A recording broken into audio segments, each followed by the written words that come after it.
Hello, workout ചെയ്യുന്നതിന് മുന്നേയുള്ള dynamic stretching എക്സസൈസാണ് ഞാനിവിടെ കാണിക്കുന്നത്. എല്ലാ എക്സസൈസും ഒരു 6 to 7 ടൈംസ് നിങ്ങൾ റിപ്പീറ്റേഷൻ ചെയ്തിരിക്കണം. സ്ട്രെച്ചിങ് ചെയ്തിട്ടില്ല എന്നുണ്ടെങ്കിൽ നിങ്ങൾക്ക് ഇഞ്ചുറി വരാനുള്ള ചാൻസസ് വളരെ അധികമാണ്. അതുകൊണ്ട് എപ്പോഴും സ്ട്രെച്ച് ചെയ്തിട്ട് മാത്രം എക്സസൈസ് ചെയ്യുക. ഇത് ജനറൽ ആയിട്ടുള്ളൊരു ഡൈനാമിക് സ്ട്രെച്ചിങ് വീഡിയോ ആണ്.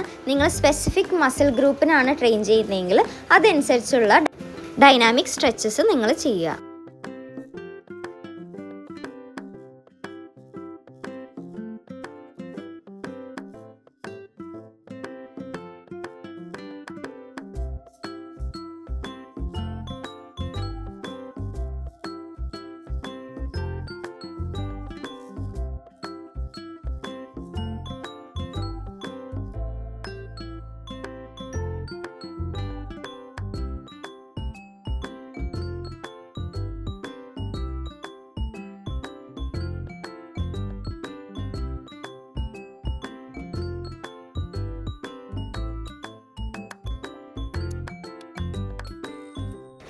ഈ വീഡിയോ നിങ്ങൾക്ക് ഇഷ്ടപ്പെട്ടിട്ടുണ്ടെങ്കിൽ ഒന്ന് കമൻറ്റും സബ്സ്ക്രൈബും ചെയ്യണേ. താങ്ക്